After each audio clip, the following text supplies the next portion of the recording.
iniciando este año 2025 y tan convulsionado. Lo deseable y lo para menos costo para todos, pues principalmente para la sociedad en general, es precisamente una solución política a todo esto que se está viviendo. ¿Cómo están en estos momentos?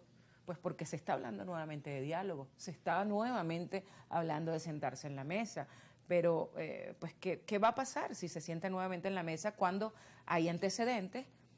Yo no sé de cuántos diálogos que se han llegado a unos acuerdos y al final esos acuerdos pues han quedado en letra muerta.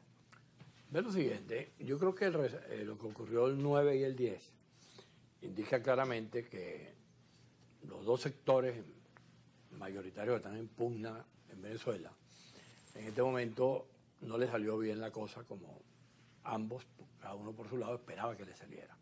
Yo creo que la movilización, que no fue mala, no fue sin embargo la que se aspiraba, y tampoco se pudo lograr algo que estuvo planteado, que yo nunca vi por dónde era que se iba a hacer, que era el supuesto regreso del mundo a Venezuela, a juramentarse en Venezuela. Eso yo nunca lo vi viable, pero bueno, siguieron insistiendo, llegó el día y ya sabemos lo que pasó.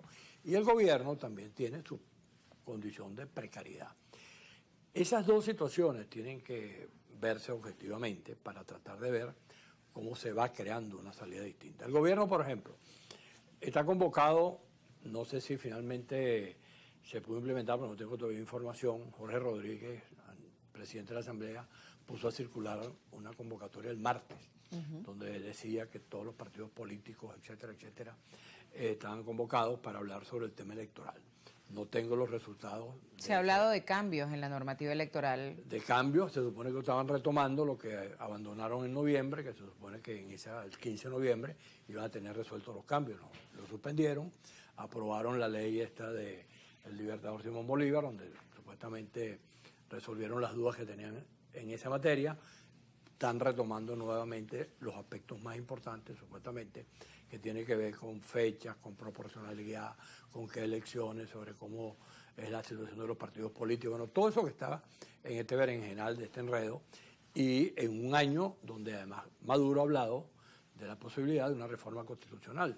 Si una reforma constitucional se hace, tiene que ser sometida a referéndum, lo cual indicaría desde el punto de vista del procedimiento que lo primero que habría que resolver sería si efectivamente hay consenso para una reforma constitucional para que se haga el referéndum y el referéndum produzca lo que haya que producir. ¿Qué implica esto? Por supuesto que de parte del gobierno no puede ser simplemente el mecanismo autoritario de que yo hago lo que yo quiero y descalifico por la vía que si los apellidos, el fascismo, etcétera, sino que tiene que haber una disposición a que la paz funcione, pero la paz tiene que funcionar sobre la base de la Constitución. No puede ser la paz de los sepulcros. Tiene que ser la paz democrática que establece la Constitución y que obliga a que entonces allí veamos cómo se convive, cómo buscamos esfuerzos, y en una realidad que tenemos donde cada quien sabe sus precariedades y sabe de sus debilidades y sabe que el ciclo no ha culminado.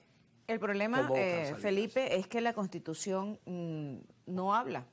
Y los que tienen que defenderla se quedan mudos, porque la Constitución es muy democrática, habla de todo el mecanismo, cómo pudiera solventarse esta situación. Y bueno, y cuando te digo de todo, es de todo lo que se está señalando que se está vulnerando, pero no se está cumpliendo entonces.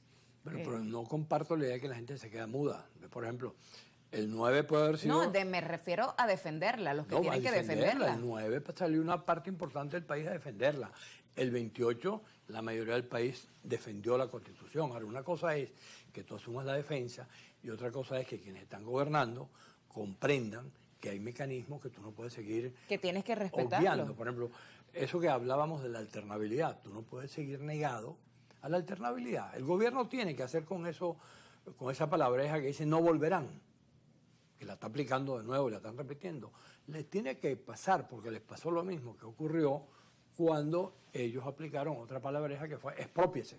El exprópiese fue el inicio del caos económico. Ellos eso lo entendieron, han venido rectificando, han buscado otros factores, han tratado de ver cómo la economía venezolana entra en otro contexto. Bueno, lo que está pasando con la economía tiene que pasar con la política.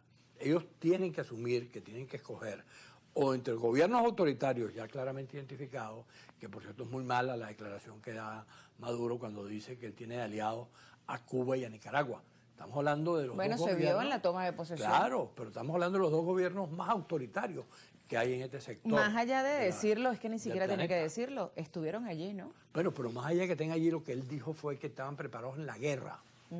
La segunda declaración de Maduro, que la da al día siguiente, dice que si viene la violencia como producto de la declaración, en mi opinión, totalmente equivocada, que dio Uribe y posteriormente acompañó Duque, los dos presidentes colombianos, que no deben meterse en eso de esa manera, porque imagínate, Colombia tiene desde el año 48 una situación interna de violencia. Imagínate tú que alguien hubiera dicho que Colombia, hay que resolver el problema invadiendo Colombia. ¿Dónde estarían los colombianos? Se estima, no sé si es cierto o no, que desde el año 48 hasta ahora se habla de aproximadamente 100.000 y pico de muertos producto de la violencia en Colombia. Imagínate si a eso le hubieran incorporado la posibilidad de una intervención armada en Colombia para resolver el conflicto interno. Entonces, los venezolanos tenemos que asumir que este conflicto... ¿Se crearon falsas expectativas por parte de la oposición en relación con el 9 y 10 de enero? Yo creo que se crearon una expectativa que no fue posible cumplirla por N número de razones. Por ejemplo, la expectativa de que yo me vengo y me juramento en Venezuela, yo jamás hubiera dicho una cosa de ese tipo, porque en definitiva ese tipo de planteamiento, más allá de que sea una prédica que no se va a cumplir, tú no puedes estar diciendo cosas que no se van a implementar. ¿Qué pasó? ¿Eso no se lo hicieron ustedes ver a estos señores dentro de la Plataforma Democrática? Bueno, acuérdate que el MAS no es de la Plataforma Democrática. No están el MAS ustedes es una allí. organización que pero opera, sin embargo, y lo dijimos de mil maneras, que era necesario que hubiese una estrategia compartida, que todos los sectores políticos pudieran estar allí. Eso nunca se pudo implementar verdaderamente. Yo te estaba comentando el ejemplo. Tú ves, por ejemplo, la movilización del día 9.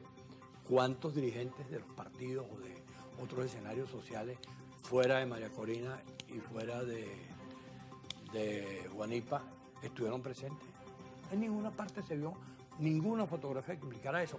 Eso no fue por una casualidad, eso fue porque no había un acuerdo global sobre cómo hacer eso en términos que pudiera dársele continuidad a lo que hay que darle continuidad, que es a la lucha por buscar una salida política. Bueno, una salida política, y ahí con esa frase me quedo, porque por allí pues se debe mantener todos los que creen en la Constitución y en la democracia.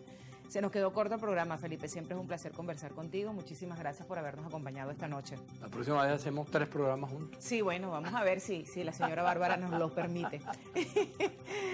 Con ustedes siempre agradecemos.